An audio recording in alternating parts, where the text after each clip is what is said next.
გამარჯობათ მეგობრებო, მოკლედ ამჯერად მინდა ვისაუბრო ქოცების მიერ წარმოებულ PR კამპანიას თითქოს დასავლეთი გვაპიდარასტებს როგორც თვითონ ის იძახიან და გვაფუჭებს და სჯობს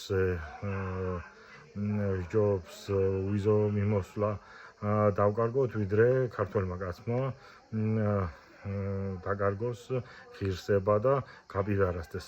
მოკლედ 2018 წელს ქოცები ძახიან რომ ისინი არიან საქართველოს ტრადიციების და ქართული ტრადიციების დამცველები, ეკლესიის დამცველები, რელიგიურები და ყოველგვარი ქართულის და სიწმინდის დამცველები.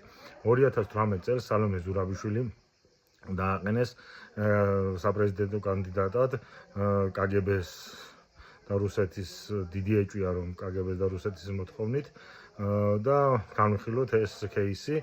მოკლედ სალომე ზურაბიშვილის ქმარი იყო ჟანი კაშია, რომელიც იყო მისი ბავშვის ნათლია და ამ ხანმა დაარღვია ყოველგვარი წესი და ღირებულება თუ რამე გააჩნია ქართულს და ქართველურს. ეს არის მეჯვარის რა ქვია მეჯვარის და სიძის ურთიერთობა, ქრისტიანული ურთიერთობები შვილის ნათლიას გაყვაცოლად ფაქტიურად. ესე იგი რელიგიური სიწმინდე ფეხქვეშ გათელა, მეგობრული და ოჯახის სიწმინდე ფეხქვეშ გათელა და ესეთი ქალი დაასვეს თავზე ქვეყანას. და ეხლა ამას რომ თავი გავანებოთ, ირაკლი კობახიძემ გერმანიაში დაამთავრა, კახაგალაძე კარიერა მილანში თამაშობდა თელი მისი შეგნებული ცხოვრება, ალუდა ღუდუშაური ამერიკის შვილები ამერიკის მოქალაქეები არიან, მისი რა ქვია ყაველაშვილის შვილებიც